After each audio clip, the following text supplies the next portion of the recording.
전도서 3장 16절 또 내가 해 아래에서 보건대 재판하는 곳 거기에도 악이 있고 정의를 행하는 곳 거기에도 악이 있도다.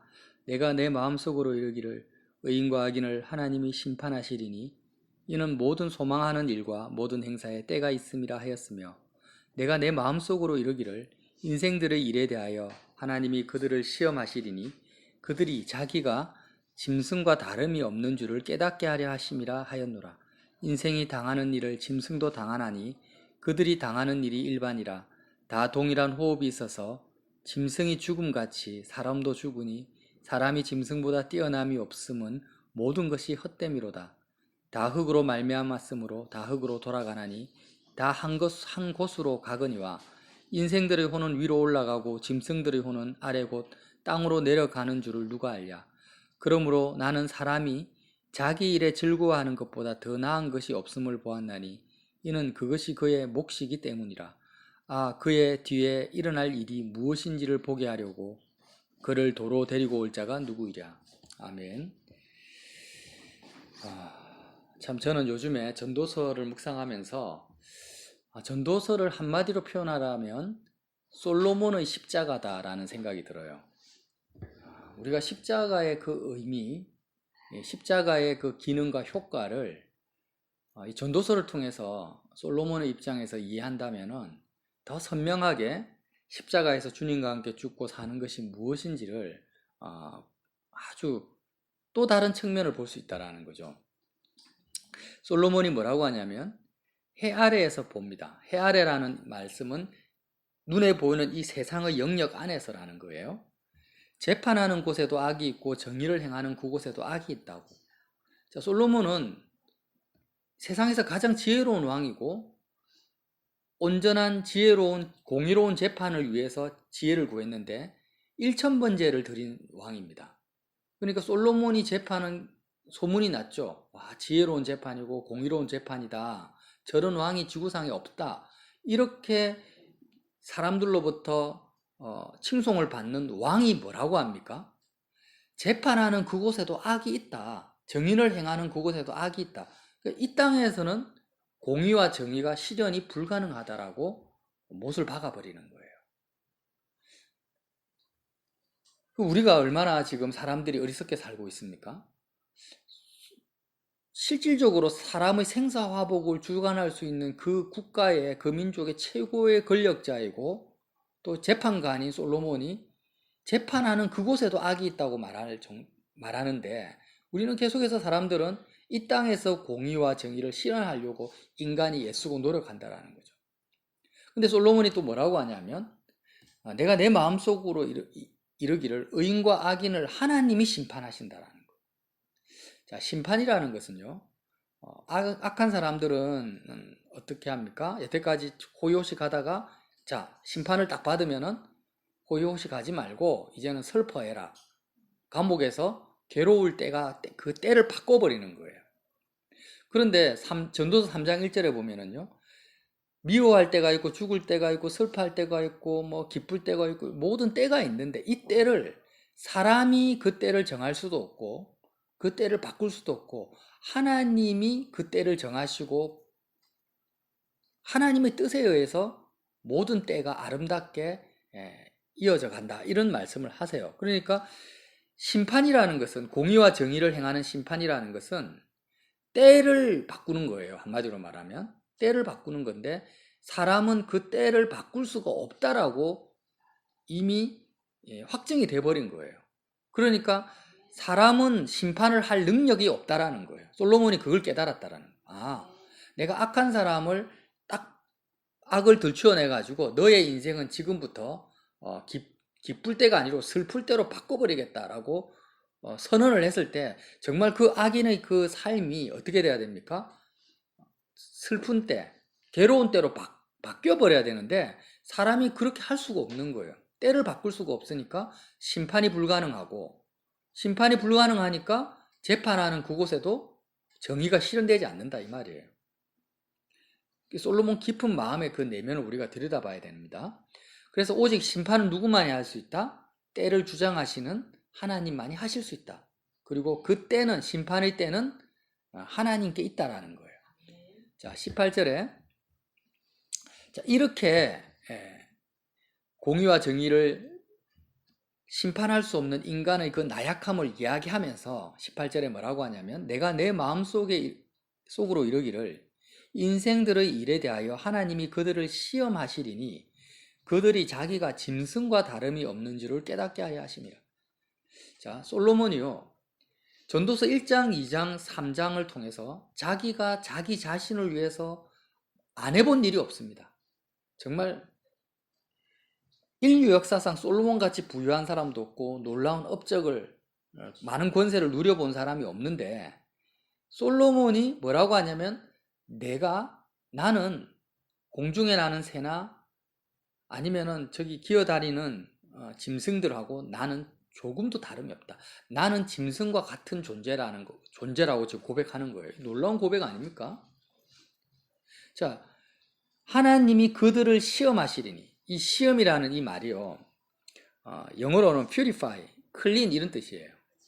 그러니까 원어적인 의미가 뭐냐면 하나님이 인생들을 깨끗하게 하시고 정결하게 하시고 인생들의 그 눈에 가려져 있는 허상을 제거하신다라는 거예요. purify 하신다라는 거예요. 자, 하나님이 인생들이 붙잡고 있는 지금 전도서가 말하고 있는 건 헛되고 헛되다라는 거예요. 헛되다라는 것은 허상이라는 것입니다. 그러니까 실체는 있어요. 실체는 있는데 시간이 지나면 잠깐 있다가 안개처럼 사라지는 허상이라는 거예요. 그게 안개와 같이 사람의 눈을 가리고 있고 보지 못하게 만들어 놓고 있는 그런 허상들이 사람들의 시각과 마음을 가리고 있는데 하나님이 그들을 시험하신다라는 것은 그들의 눈앞에 있는 마음을 가리고 있는 허상을 제거하신다라는 거예요. 깨끗하게 해버리시면 사람들은 자기 자신을 어떻게 생각하냐면 나는 짐승과 다름이 없구나라고 깨닫게 된다라는 거예요. 이 무슨 말인지 이해가 되세요? 자, 솔로몬은요 자신이 지혜를 받았고 부귀영화, 능력과 모든 것을 다 받았기 때문에 처음에는 자기가 정말 위대한 일을 할 수 있을 거라고 생각한 거예요. 정말 자기 자신을 위해서 백성을 위해서 엄청난 업적을 쌓을 수 있을 거라고 생각하고 최선을 다해서 수고하고 애썼단 말이에요. 그런데 하나님께서 솔로몬을 시험하신 거예요. 시험하셨다는 게 뭐라고요? 깨끗하게 하신 거예요. 허상을 제거하신 거예요. 모든 것이 헛되고 헛되다라는 것을 아무 유익이 없다라는 것을 깨닫게 하신 거예요. 그걸 깨닫고 보니까 그렇게 많은 능력과 권세와 지혜를 가지고 있는 줄 알았던 자기 자신이 짐승하고 다를 것이 아무것도 없다라는 것을 깨닫게 되었다라는 것입니다. 자, 그러면 우리가 예수님의 피로 우리를 정결케 한다. 우리가 회개한다. 전부 다 뭐예요? 우리가 깨끗해진다라는 거죠. 그럼 저와 여러분이 하나님이 우리를 시험하신다. 원어적으로 말하면 깨끗게 하시고 정결케 하시면 우리는 나 자신에 대해서 어떤 평가를 내리게 된다라는 거예요. 나는 짐승과 다름이 없다라는 것을 깨닫게 된다. 그렇게 깨달은 사람이 뭐예요? 정말로 정결한 사람이고 깨끗하게 된 사람이라는 거예요. 전도서의 주장입니다. 예를 들어서 그리스 헬라 문화에서 가장 똑똑한 사람이 누구라고 들었습니까? 자타가 공인하는 똑똑한 사람. 그래, 소크라테스예요. 근데 소크라테스가 왜 똑똑하냐? 자기가 계속 듣는 거예요. 사람들이 나를 향해서 그리스에서 세계에서 제일 똑똑한 사람이라고 하는데 그 이유를 내가 모르겠어. 근데 한 가지 알 것도 같아. 소크라테스의 말입니다. 뭐라고 하냐면 나는 아무것도 모른다라는 거예요. 소크라테스가. 나는 아무것도 모른다. 근데 다른 사람들은 나처럼 자기 자신이 아무것도 모른다라는 사실을 모른 채 살아가고 있지만 나는 최소한 내가 아무것도 모른다라는 사실을 알고 있기 때문에 나는 다른 사람보다 똑똑하다라는 말을 듣고 사는구나. 이렇게 고백을 했어요. 말이 좀 어렵습니까? 그러니까 다른 사람들은 자기 자신이 아무것도 모르는 무지한 존재라는 것을 모르고 뭔가를 알고 있다라고 착각하는 거예요. 나는 저 사람보다 더 많이 알고 있고 짐승들보다 더 많이 깨닫고 있다. 짐승보다 탁월한 사람, 어떤 만물의 영장이다. 이렇게 생각하기 때문에 그들은 정말 모르는 사람들이고 나는 정말 짐승과 다를 바가 없고 아무것도 모르는 존재다 하고 나 자신을 인정하고 있기 때문에 내가 그나마 똑똑한 사람이다. 다른 사람보다. 이게 소크라테스의 말입니다. 오늘 소크라테스보다 더 똑똑한 솔로몬 왕이 뭐라고 합니까? 하나님께서 사람들이 바라보고 있는 대단하다고 생각하는 그 허상을 제거해버리시면, 그들을 시험하시면 모든 사람은 자기가 짐승과 다를 바가 없다라는 것을 깨닫게 된다라는 거예요. 자, 왜 이 말을 하냐면요. 솔로몬이 말하고 있는 헛되지 않고 허상이 아니라 믿음은 바라는 것들의 실상이라고 했잖아요. 그러니까 헛되다라는 것은 무슨 말이냐면은 자신이 위대한 업적을 세웠어요. 국가를 위한 놀라운 제도를 세워놓고 뭐 법을 세워놓고 건축물도 막 성을 세워놨습니다. 그럼 복지국가를 만들었단 말이에요. 나름대로 최인류 국가를 만들었어요. 구축을 했는데, 그런데 그렇게 해봤자 시간이 지나가면은 그 나라나 국가도 결국에는 다 없어지고 자기가 했던 모든 업적들은 그 당시에는 대단해 보이지만 시간이 지나가면 영원하지가 않은 거예요.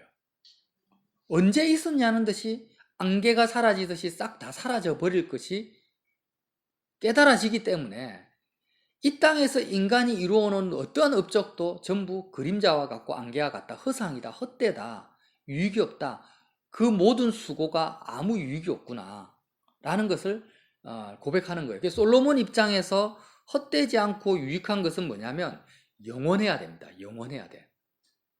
영원성이 없으면 전부 헛된 거예요.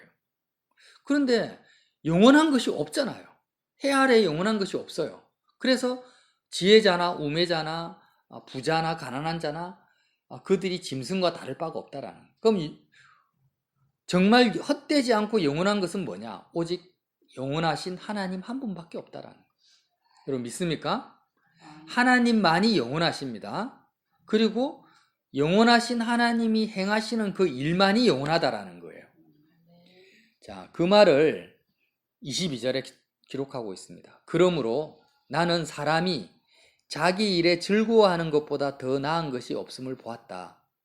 이는 그것이 그의 몫이기 때문이라. 전도서 3장 13절에 보면은요. 13절에 솔로몬이 이렇게 말합니다. 사람마다 먹고 마시는 것과 수고함으로 낙을 누리는 것. 낙을 누린다라는 것은 즐거워한다라는 거거든요. 그러니까 먹고 마시고 수고함으로 낙을 누리는 그것이 하나님의 선물인 줄 또한 알았도다. 이렇게 말하죠. 그러니까 기쁨, 선물, 이게 무슨 말이냐면 먹고 마시고 수고하는 것을 통해서 기쁨을 얻는다라는 것은 먹고 마시고 수고하는 그것이 영원할 때만 기쁨을 얻을 수가 있습니다. 솔로몬이 자기가 인간적으로 해놓은 모든 업적은 영원하지 않았기 때문에 자기가 한 모든 수고를 통해서 낙을 하나도 못 누렸단 말이에요. 전도서 1장 2장의 내용이에요. 자기가 엄청난 일을 했는데 하나도 기쁨이 없었다라는 거예요. 그런데 낙을 누리는 것은 뭐냐? 기쁨을 누리는 것은 인간의 애씀과 노력의 결과물이 아니라 하나님의 선물이다. 은혜라는 거죠. 하나님으로부터 주어지는 것이라는 거예요. 다시 말하면 무슨 말이냐면 하나님이 그를 통해서 영원하신 아버지의 뜻을 이 땅에서 그를 통해서 이루시는 것이 하나님의 선물이라는 것이고, 하나님이 그를 통해서 하나님의 일을 할 때 그것이 뭐예요? 낙을 누리는 것이고 자기 일에 즐거움을 가지는 거라는 거예요. 이것이 인생이 누릴 수 있는 최고의 삶이다. 지금 그렇게 말하는 거예요. 다시 말합니다. 좀 제가 말을 어렵게 합니까? 이제 솔로몬이 깨달았다 이거예요. 영원하지 않는 것은 헛되고 무익하다. 헛되고 무익하기 때문에 그 일을 할 때는 뭐 기쁨이 있고 낙이 있을 수 있지만 궁극적으로 보면은 그것은 기쁨이 될 수 없고 즐거움이 될 수 없다라고 결론을 내렸습니다. 그리고 나서 그러면 진정한 기쁨과 즐거움은 어디에서부터 오는가? 영원성에서부터 온다라는 거예요. 영원성에서부터 오기 때문에 해 아래서 이 땅에서는 기쁨과 즐거움을 유익을 얻을 수가 없고 영원하신 하나님으로부터 주어지는 선물이다. 이렇게 지금 이제 깨달은 거예요, 솔로몬이. 지구상 최고의 지혜자가 깨달은 겁니다. 예수님 빼고. 그래서 오직 하나님과 하나님께서 행하시는 일만이 영원하고 하나님이 나를 통해서 아버지의 뜻을 이루실 때만이 그것이 나에게 기쁨과 희락이 된다라고 솔로몬이 깨달았다라는 거예요. 그거 말고는 다 뭐예요? 나는 짐승과 다를 바가 없다. 임금이라 할지라도 재벌이라 할지라도 내가 무슨 일을 할지라도 짐승과 다를 바가 없다. 왜? 짐승도 죽으면은 끝나버려요. 여기 뭐라고 합니까? 19절에 인생이 당하는 일을 짐승도 당하나니 그들이 당하는 일이 일반이라. 똑같다라는 거죠. 일반이라는 것은 다 동일한 호흡이 있어 짐승이 죽음같이 사람도 죽으니 사람이 짐승보다 뛰어남이 없으면 모든 것이 헛됨이로다. 자, 지금 바다 안에 예를 들어서 참치가 있어요. 참치가 큰 300kg짜리 참치가 막 분명히 있을 겁니다. 450kg짜리도 있고 다 있잖아요. 그러면 우리는 바닷속에 참치가 어느 바다에 어느 위치에서 언제 태어나서 어디로 수영하고 가고 있는지를 압니까? 몰라요. 모르기 때문에 참치가 아무리 그래 바닷속을 헤매고 수영하고 다녀도 그것이 나에게 어떤 유익도 주지 않습니다. 후세에 아무 의미가 없는 거죠. 그냥 피조물로서 태어났다가 짐승으로서 그냥 수명을 다해서 바다에서 죽는 것, 아니면 사람에게 잡혀서 식탁에 올라오는 것, 그게 참치의 운명이에요. 그런데 사람도 똑같다라는 거예요. 어느 날 어느 시대에 태어나서 왕이 되어서 다스리고 통치하다가 죽었는데 지금 그 사람들의 기억 속에 다 잊혀져 버렸고 또 잊혀지지 않는다 할지라도 그거하고 내하고 무슨 상관이에요. 숲속에서 기어다니는 지렁이나 2000년 전에 살았던 사람의 업적이나 나의 입장에서는, 오늘을 사는 나의 입장에서는 똑같다라는 거예요. 왜? 다 지금 죽어 없으니까. 죽어버리면 다 끝나니까. 20절에 다 흙으로 말미암았으므로 다 흙으로 돌아가나니 다 한 곳으로 간다. 짐승이나 사람이나 흙으로 다 돌아갈 뿐인데 이 땅에서 잠깐 있다가 안개처럼 사라지는 인생이 짐승하고 뭐가 다를 게 있냐라는 거예요.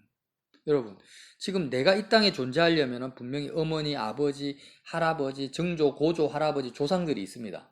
그러면 나를 낳아주신 200년, 300년 전에 조상이 분명히 있죠. 그럼 300년, 200년 전에 조상의 이름 알고 있습니까? 족보가 있는 분은 알 수는 있겠죠. 그러면 이름을 안다고 해서 그분이 나하고 무슨 상관이 있습니까? 그분은 내가 지금 21세기에 내가 살아가고 자기 때문에 내가 살고 있다는 것을 압니까? 모른다 이거예요.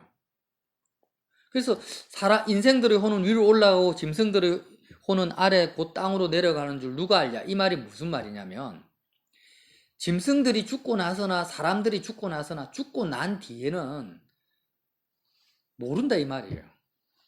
자, 내가 지금 오늘을 살고 있는데 죽고 난 뒤에 사후세계죠. 사후세계를 사람이 바꾸거나 발전시키거나 변경시킬 수 없습니다. 죽고 난 사후세계를 내가 간섭할 수 없단 말이에요. 짐승도 마찬가지죠. 그러면 오늘을 사는 인생이 사후세계, 앞으로 죽음 뒤의 세계를 아무 영향력을 못 끼치고 짐승도 못 끼치는 거 똑같지 않냐? 짐승이나 사람이냐? 그 말이에요. 21절 말씀이. 그리고 또 22절 말씀 후반부에 보면 그의 뒤에 일어날 일이 무엇인지를 보게 하려고 그를 도로 데리고 올 자가 누구이냐? 이 무슨 말입니까? 내가 죽고 나서 지금 이 땅에서의 이생, 이 땅에서의 삶에 어떻게 진행될지를 내가 모른다 이 말이에요. 그러니까 난 지금 살아있는 내 입장에서 보면은 죽고 난 뒤의 일을 바꿀 수 없는 것도 짐승하고 똑같고, 내가 죽고 난 다음에 나를 보면 내가 죽고 난 다음에도 이 세상의 역사는 계속 흘러갈 거 아닙니까? 내 후손의 삶은 이어질 겁니다. 그런데 내 죽고 난 뒤에 내가 한 업적이 그들에게 어떤 영향력을 미칠지, 좋은 영향력을 미칠지 나쁜 영향력을 미칠지 그거를 내가 알 수가 없는 거예요. 무슨 일이 일어날지. 그러니까 짐승이나 사람이나 똑같지 않냐. 영원성이 없으니까. 그 논리를 펼치고 있는 것입니다. 그래서 결국에는 이 땅을 살면서 인간이 누릴 수 있는 유일한 기쁨은 뭐냐? 자기 일을 즐거워하는 것이라는 거예요. 과거도 아니고 미래도 아니고 죽고 난 다음도 아니라는 것입니다. 지금 오늘 내가 무엇을 하느냐는 중요한 게 아니에요. 솔로몬 입장에서는 네가 왕이냐 거지냐 가난하냐 부자냐 뭐 직장을 다니느냐 결혼을 했느냐 이런 것은 아무 의미가 없어요. 무엇을 하느냐가 중요한 것이 아니라 오늘을 사는 너가 하나님으로부터 선물로 주어지는 그 영원성을 가지고 참된 기쁨을 누리느냐 이것만이 최고의 삶이다라고 결론을 내려놓고 있는 것입니다. 자, 영인이가 오늘 무인 카페에서 공부를 열심히 했단 말이에요. 그럼 공부를 잘했느냐 못했느냐 많이 했느냐 적게 했느냐 이런 것은 중요한 게 아니라는 거예요. 뭐가 중요합니까? 공부를 아무리 잘하고 1등 해봤자 전교에 1등 해봤자 그거는 다 헛돼 짐승이나 다를 바가 없는 그런 의미가 없어요. 하나님의 뜻이 영인이가 공부하는 것이었느냐 아니었느냐가 중요하고 영인이가 하나님이 주시는 선물 하나님의 뜻을 행할 때 사람에게 주어지는 평강과 기쁨과 상급이 있거든요. 하나님의 뜻을 행할 때 하나님이 원하시는 것에 내 몸을 산제물로 드릴 때 그때 그 하나님으로부터 오는 영원성을 가진 그 기쁨과 평강을 오늘 내가 맛보았느냐 그 맛본 그 몫이 있다라는 거예요. 매일매일 나에게 주어진 하나님의 선물이 있다라는 거예요. 그것이 가장 행복한 삶이다라는 거예요. 장사하시는 분은 오늘 내가 매출을 많이 올렸느냐 적게 올렸느냐 이게 하나 중요한 게 아니라 내가 누구를 만나든지 무엇을 하든지 간에 예수님처럼요 일용할 양식을 먹었느냐 하나님 아버지의 뜻을 내가 행했느냐 안 행했느냐 그럼 뜻을 행했냐 안 했냐가 뭘 알 수 있느냐 뭡니까? 기쁨이라는 거예요. 세상이 주는 기쁨 말고요 하나님으로부터 주어지는 기쁨입니다.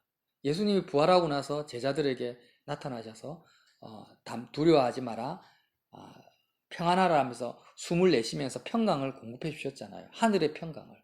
그것처럼 우리가 예수님을 믿었고 하나님의 자녀가 되었다면 우리는 반드시 하나님을 기뻐하면서 말씀 안에서 살 때는 하나님이 세상과 상관없는 기쁨과 평강을 우리에게 주십니다. 그것이 뭐라고요? 오늘 하나님이 너에게 주는 너의 몫이다. 그것이 그런 몫을 받아서 매일매일 누리는 사람이 어떤 사람요? 이 지구상에서 가장 최고의 삶을 사는 사람이라는 것입니다. 그럼 예수님이 어떤 삶을 살았다라는 거예요? 가장 최고의 삶, 가장 기쁜 삶, 가장 희락이 넘치는 삶을 예수님이 사셨다라는 것입니다. 그게 그리스도예요. 그래서 우리는 빨리 예수님에 대한 이미지를 빨리 바꿔야 된다고 했죠. 예수님 하면은 고난받는 분, 눈물 흘리시고 겟세마네에서 막 땀방울이 핏방울이 돼도 눈물 흘리시고 채찍 맞으시고 이런 것만 생각하지 말고 예수님의 삶은 전체적으로 뭐예요? 그 누구보다도 유익하고 아름답고 기쁨이 넘친 희락하는 삶이었더라. 이걸 믿을 수 있어야지. 이게 정말 믿어져야지 우리는 우리의 깊은 내면 속에서 내가 예수님을 사모해야 되겠구나. 다른 누구보다도 예수님과 연합해야 되겠구나. 이런 욕망이 생기는 거예요. 거룩한 욕망이. 근데 왜 우리는 예수님을 따라가야 된다라는 것을 머리로는 아는데 내 마음 깊은 영역에서는 예수님 따라가다가는 엄청난 고난 당하는 거 아닌가. 이렇게만 생각합니까? 잘못된 예수님에 대한 예수 그리스도의 인생에 대한 가치관이 내 속에 있어서 그래요. 솔로몬과 같은 믿음이 있어야 되는 거예요. 자, 믿음은 바라는 것들의 실상이라는 그 의미가 이해되십니까? 솔로몬은 정말 히브리서 말씀을 읽었다면 이해가 됐을 거예요. 왜? 솔로몬 눈에 보이는 모든 것은 허상이었으니까. 자기는 다 허상이라는 것을 경험한 거예요. 그런데 믿음은 뭡니까? 보이지 않는 거거든요. 하나님이 보이지 않고 하나님이 행하시는 일이 보이지 않습니다. 그런데 그 보이지 않는 영원성을 가지신 믿음의 눈으로만이 뭘 봅니까? 허상이 아니라 헛된 것이 아니라 실상을 볼 수 있다라는 겁니다. 주님은 믿음으로 사셨죠. 그래서 저와 여러분이 가장 기쁨과 희락 속에서 사신 그 예수님을 오늘도 솔로몬의 그 전도서를 통해서 더 깊이 있게 마음에 사모하시기 바라고요. 십자가에서 내가 세상에 대해서 죽었다라는 것은, 죽는 것은 뭐냐면 오늘 전도서 3장 18절 말씀처럼 하나님이 그들을 시험하신다라. 무슨 말이에요? 그들을 정결케 하신다라. 허상을 제거하시는 거예요. 그러니까 솔로몬이 평생을 통해서 자기가 이루어온 많은 업적들, 자기 손에 잡혀있는 수많은 부귀영화가 전부 다 허상이라는 것을 마음으로 깨닫고 인정한 그 마음 상태가 저와 여러분에게는 십자가를 통해서 단번에 주어진다라는 것입니다. 놀랍지 않습니까? 솔로몬이 평생을 통해서 연단받고 시험받아서 얻은 그 진리의 결론이요, 그냥 예수 그리스도의 십자가를 내가 마음으로 붙드는 것을 통해서 단번에 주어지는 거예요. 그게 다 믿어지는 거예요. 허상이 십자가를 통해서 한 번에 싹 사라져버리는, 안개가 사라지듯이. 그리고 뭐예요? 믿음으로 실상을 붙드는데 세상과 나는 상관이 없어지고, 세상에 대해서 나는 죽어버리고 오직 영원하신 하나님만이 나의 실상으로, 헛되지 않은 유익으로, 나의 상급으로 내 마음에 유일하게 남는 그 길이 뭡니까? 십자가의 길이라는 것입니다. 이 솔로몬의 십자가 전도서를 계속해서 묵상해 갈 때 십자가 생활화에 큰 도움이 되시기를 예수님 이름으로 빌어드립니다.